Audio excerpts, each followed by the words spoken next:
Temos uma ligação agora. Alô? Alô? Boa noite. Boa noite. Pois Uma não? benção, Padre Fábio.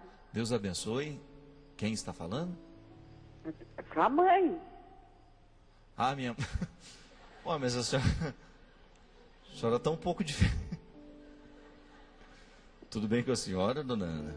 Tudo bem, graças a A Deus. senhora está gripada? A senhora está com voz de urso? Oi? A senhora está com a voz grossa? O que está acontecendo?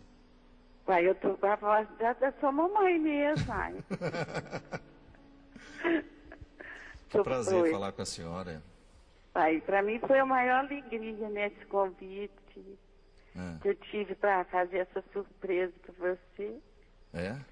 Eu quero te dar os parabéns por esses 3 anos que você está aí falando para o Brasil, para o mundo inteiro, né, meu filho, levando essa mensagem, levantando pessoas que já perdeu a esperança, triste, e as pessoas que te escutam e falam, meu Deus, seu filho me fez uma mudança na minha vida. Eu, como mãe, eu fico assim, nem sei como falar. De ver o tanto que você faz bem para as pessoas. E eu, como mãe, eu louvo e agradeço a Deus por você estar aí fazendo essa bênção, essa graça acontecer na vida das pessoas. E quero te pedir que Deus te dê muita saúde, meu filho, para você continuar esse seu trabalho por muitos e muitos anos. Até enquanto eu alcançar, eu quero estar aqui junto com você. Você é um filho muito querido, muito amado meu, você sabe. Você é o meu pai. Você lembra de você falar? Lembro. E eu sou sua filha agora, hein? A senhora A seja sua comportada. bênção, papai. Deus te abençoe e seja comportada, viu, filhinha? Eu sou muito comportada. Obrigado, mãe. Muito Pois obrigado. é. Obrigado mesmo, viu? A senhora está sempre comigo aqui. Aliás, eu fico pensando assim no mistério dessa continuidade, né? Bonito a gente pensar, a gente perceber como é que as pessoas continuam dentro de nós de um jeito tão intenso. As pessoas não terminam. E elas não terminarão à medida em que elas continuarem amadas assim. Quando você percebe que a sua fala está impregnada pela sabedoria de uma mulher que nunca frequentou a escola. A minha mãe não teve oportunidade de ir para a escola. A minha mãe frequentou, me parece que só até o 3º ano, se eu não me engano. E no entanto eu fico vendo assim que na hora que eu perco o discurso inteligente, na hora que não me sobra muito daquilo que eu estudei, sabe? O que me socorre é o que a minha mãe me ensinou. Talvez você até possa dizer isso comigo, né? Quantas vezes o programa deu certo porque minha mãe estava aqui. Quando a gente mantém as pessoas vivas dentro de nós, quase que como uma forma de fazer justiça, né? Uma forma de dar voz aos que não têm, né? Uma forma de emprestar, né? O corpo a quem não pode estar aqui. Assim como a gente pode ressuscitar os que foram embora já. Outro dia eu estava pensando, a minha mãe sabe assim, ela sabe o quanto que eu amei o Robinho, né? E eu me lembro que quando ele morreu, ela foi a pessoa que mais ficou do meu lado, assim, naqueles dias. Porque ela sabia do quanto nós éramos amigos e ela sempre me dizia isso. Que era uma amizade que ela admirava muito. E eu fico pensando assim, nessa capacidade que às vezes a vida nos dá de o outro continuar dentro de nós. A gente já não sabe mais dizer o nome da gente sem a gente lembrar o nome dos outros também, né? Quando você percebe que por uma força misteriosa as pessoas já morreram, elas não existem mais, mas de alguma forma elas estão legitimamente representadas naquilo que a gente é. Eu não sei se a minha mãe vai morrer primeiro, se eu vou antes dela, mas uma certeza eu tenho. Um será testemunho da ressurreição do outro. Eu agradeço muito a Deus por isso, sabe? Agradeço a Deus pela oportunidade de poder experimentar na minha carne o que os discípulos experimentaram. O mistério da ressurreição de Jesus, assim, quantas vezes a minha mãe ressuscitou Jesus dentro do meu coração? Eu me lembro, sabe, que um dos momentos importantes da viagem na Terra Santa para mim foi quando nós íamos entrar dentro do Santo Sepulcro. Eu me lembro que naquele dia eu tinha peregrinado com outro grupo, que não era o que a minha mãe estava. Aí eu corri, né? Na hora que eu cheguei lá no Santo Sepulcro, eu corri e procurei onde ela estava, porque eu queria entrar lá dentro com ela.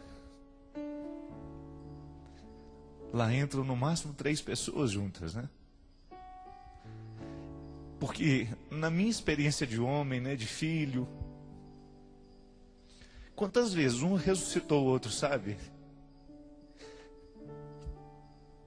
Naquilo que não era fácil, né? Eu não tenho medo do que eu sofri, do que eu sofro, ainda hoje, né? Essa semana, minha mãe, eu sei que ela está enfrentando um sofrimento muito grande. Nós temos uma irmã que está desistindo da vida, uma filha dela que está desistindo da vida. Quase morreu por 2 vezes na semana passada. E eu fico vendo na minha mãe, assim, essa capacidade de falar como falou, com tanta dor dentro dela. E eu fico vendo assim, eu me lembro que, aí eu corri, eu vi que ela já estava quase entrando no sepulcro já. Eu segurei na mão dela e falei assim, mãe, eu quero entrar com a senhora aqui dentro. E a gente tocou aquela pedra junto, sabe? Assim como tantas vezes a gente tocou em tantas coisas juntos.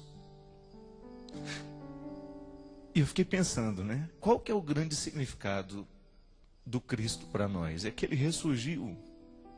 Ele venceu a morte. Ele venceu a precariedade. E aí tocar aquela pedra e saber, o mistério se deu aqui. Aqui está a origem do que a gente crê. A origem de tudo que me faz falar o que eu falo está ali, naquela pedra, na ressurreição do Cristo.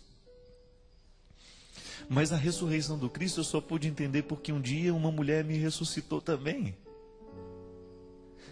Me ressuscitou no momento em que a gente era pequeno demais e a gente não sabia articular a vida do jeito certo.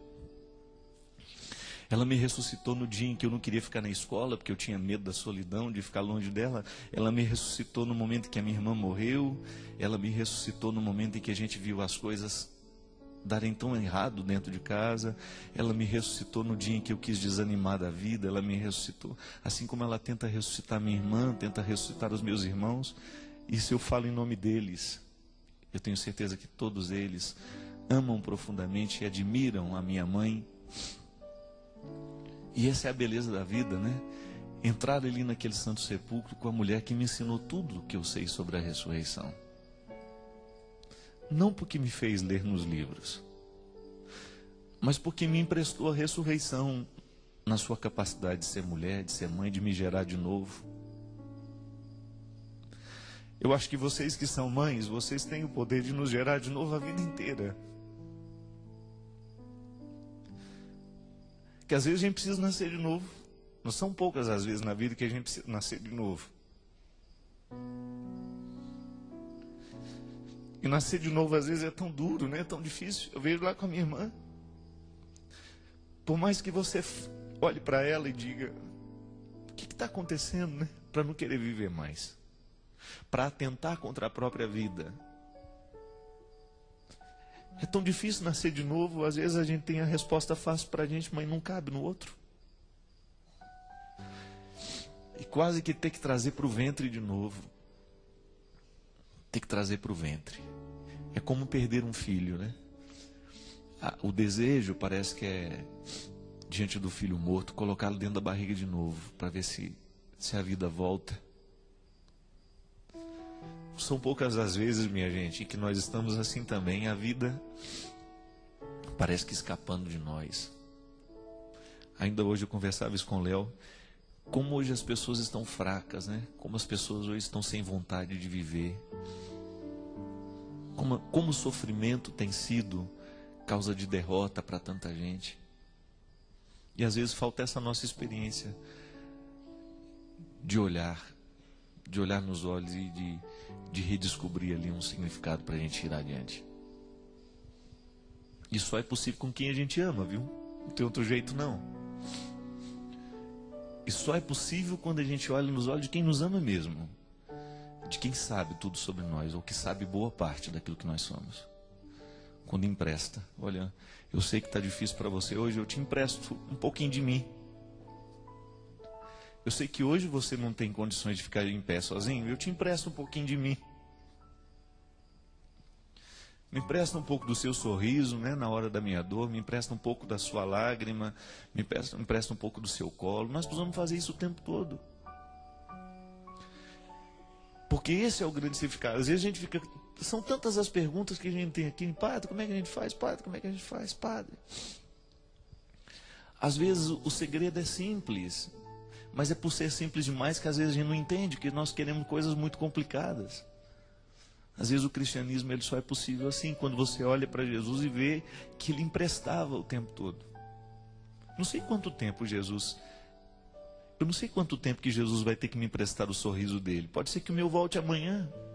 Mas enquanto eu não tenho, eu fico com o dele. Isso é o cristianismo. Eu não sei quanto tempo eu vou precisar da esperança de Jesus. Pode ser que amanhã a minha volte, eu devolva a dele. Mas isso é o significado mais bonito. Jesus olhava as pessoas e emprestavam para ela o que faltava. Assim como na vizinhança, né, nas vizinhanças mais próximas. Oh, me empresta uma colherzinha de açúcar. Para eu terminar de adoçar o café aqui. Me empresta uma colherzinha de sal, senão não tem como terminar o almoço. Quantas vezes eu ouvi isso lá em casa? As vizinhas, a minha mãe com as comadres, uma emprestando para a outra o tempero que faltava para terminar o almoço. Só que às vezes, minha gente, os temperos que nós precisamos são outros hoje. Hoje, às vezes, o que falta no nosso armário não é material. Hoje o que falta dentro das nossas panelas muitas vezes não é a comida. O que falta na nossa vida não é o material só. Mas aí a gente não sabe a quem pedir. Muitas vezes nós temos até liberdade de pedir materialmente alguma coisa a alguém. Mas quando isso entra no campo do espiritual, daquilo que os nossos olhos não podem enxergar, fica difícil. Como é que você vai chegar para alguém e falar, olha, me empresta a sua casa para hoje eu entrar e eu ficar aí quietinho com vocês? Assim como eu fiz essa semana, dei uma fugidinha, que eu precisava de uma casa, uma família, e fui, onde eu sei que eu tenho. Não que na minha casa eu não tenha, porque ficava longe de onde eu estava. Mas quando você vai, para você ser mais um, quando você percebe que você está precisando ali de que alguém empreste para você um pouco de fraternidade, e você não está tendo, busca. Às vezes as nossas necessidades são mínimas. Às vezes você fica aí no canto, né, na sua vida, no seu sofrimento, também perdendo a vontade de viver, assim como a minha irmã, e de repente você precisa só que alguém lhe empreste um sorriso, que alguém lhe empreste uma generosidade, que alguém lhe estenda a mão. É o que Jesus fazia. E nisso estava o senhorio dele, e nisso estava a sua capacidade de arrebanhar as multidões. E nisso cai por terra todo o poder de denominação religiosa, porque no fundo o que sobra é gente. Não importa se somos católicos, não importa se somos espíritas, evangélicos, budistas, ateus, o que sobra depois de tudo isso é gente. É coração sofrido, é coração machucado, é coração que precisa de atenção, é coração doente, coração solitário, que sofre das piores vergonhas. Às vezes a gente precisa de algumas coisas que a gente tem até vergonha de pedir. Eu sei. Às vezes o que você precisa na vida é tão pequeno que você tem vergonha de pedir. Mas aí quem sabe seja a hora de nós então modificarmos o nosso jeito de olhar para as coisas, para as pessoas, né? A minha mãe falou aqui agora, a frase que mais tem mexido comigo, que mais tem me motivado a ficar aqui nesse programa, com o cansaço que é, já cansei de partilhar isso com vocês, a minha vida não é brincadeira, minha vida não é fácil, são muitas viagens, são muitas pessoas o tempo todo, mas para mim é uma realização, porque ouvir isso, padre, assim como eu ouvi do Billy, me contou, da irmã dele, da Lúcia, me dizendo assim, padre, a minha vida foi modificada depois do seu programa. O que modificou a vida daquela mulher? Não fui eu, não. Mas é aquilo que Jesus nos empresta aqui o tempo todo. Eu não tenho o que dizer. Se eu esquecer o que Jesus me ensina, se eu esquecer o que Jesus me faz crer, se eu esquecer o que a dona Ana me ensinou a respeito dele, se eu retirar a pedra daquele santo sepulcro, se eu esquecer o que aconteceu ali, eu não tenho nada, absolutamente nada de novo para inventar, para dizer e para solucionar aqui, para propor, não. Agora, quando a gente olha para Jesus e a gente descobre que Ele tem uma capacidade imensa de nos emprestar sentido, aí então a gente descobre o sentido que nos falta. Porque se Ele tem e eu posso ter, a partir do que Ele me oferece, a minha missão de padre é a sua de padre, eu sei que tantos padres nos assistem. É sua missão de religiosa, é sua missão de cristã. A possibilidade de você aproximar-se de alguém que não tem aquilo que você tem. Então hoje eu estou cheio de esperanças, eu estou cheio de alegria. Eu me aproximo de quem não tem e empresto. Mas não é aquele empréstimo que a gente pega de volta, não. É um empréstimo porque é mútuo, né? Assim como eu estou dando alguma coisa, eu também estou recebendo. E nisso está aquilo que eu falava. A gente continua nas pessoas. A gente não termina, não. A gente não termina. A gente vai assim, como se fosse um exercício de continuidade. A gente vai na ponte. Pessoas são como pontes, viu? As pessoas representam na nossa vida o mesmo que as pontes representam nas estradas. Existem algumas estradas que a gente só pode continuar porque houve uma ponte para nos levar adiante. Existem estradas e lugares que só poderão ser conhecidos se a gente atravessar a ponte que nos separa. Eu me lembro que um dos maiores medos que eu tive na minha vida, minha gente, era uma ponte de ferro. Sabe essas pontes de estrada ferroviária que cortam as cidades muitas vezes? Uma que tem lá em Formiga até hoje. E eu não tenho vergonha de falar que eu tenho medo até hoje da ponte. Porque aquela ponte, ela era famosa por ser perigosa. Ela ficava sobre o rio Formiga, ali na região da Vargem Grande. E ali o trem passava. Então se a gente fosse pego no meio daquela ponte, no momento que o trem passava, meu Deus do céu. E eu tinha muito medo daquela ponte. Tanto é que o outro lado do asfalto, o outro lado da ponte, era um lugar que para mim era fascinante, porque era um lugar que eu nunca tinha ido. Eu me recordo que a primeira vez que os meus irmãos me pegaram no colo, eu me lembro que foi o Camilo que estava comigo. Ele ia muito naquela região, para ir na casa do Mazinho, um amigo dele lá. Quando ele me colocou no colo, estava ele, mais um monte de amigos dele, mais alguns meus. Ele me fez atravessar a ponte, mas ele me levou no colo. E eu olhava para baixo, aquele medo, aquele pavor de olhar aqueles vãos, né? A ponte de ferro, ela é cheia de vãos. E aquelas toras de madeiras por onde passa e em cima vai o trilho. Se o meu irmão não tivesse me colocado no colo, eu jamais teria tido coragem de atravessar. Por isso eu digo, pessoas são como pontes, que nos ajudam a atravessar, que nos ajudam a superar o medo, que nos ajuda a ir adiante. Pode ser que em muitos momentos da sua estrada, você não vá adiante porque você tem medo da ponte. Não tenha medo. Depois daquela ponte existe uma realidade que você só vai conhecer se você tiver coragem de ultrapassar, de vencer o medo que lhe paralisa.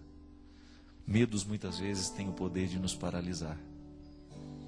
Mas a ponte está ali. E enquanto você temê-la, você não vai conseguir chegar do outro lado. Então não tenha medo. Desafie-se a chegar lá. Há muitos lugares que estão preparados e reservados para você. E Deus faz questão de colocar você no colo e de fazer você chegar lá. Com a força de seu Filho Jesus, que é um especialista em humanidade. Jesus é especialista em humanidade. Jesus é especialista em atravessar pontes perigosas. E nós vamos com Ele. Obrigado. Obrigado por esses 3 anos em que você esteve conosco. De repente, se você conheceu há pouco tempo, obrigado pelo tempo que você esteve. Pelas pontes que nós juntos atravessamos. E desde já agradeço pelas inúmeras pontes que ainda iremos, com certeza, pelo poder de Deus em nós, atravessarmos juntos. Derrame o Deus Todo-Poderoso sobre a sua vida, a sua bênção. Ele que é Pai, Filho e Espírito Santo.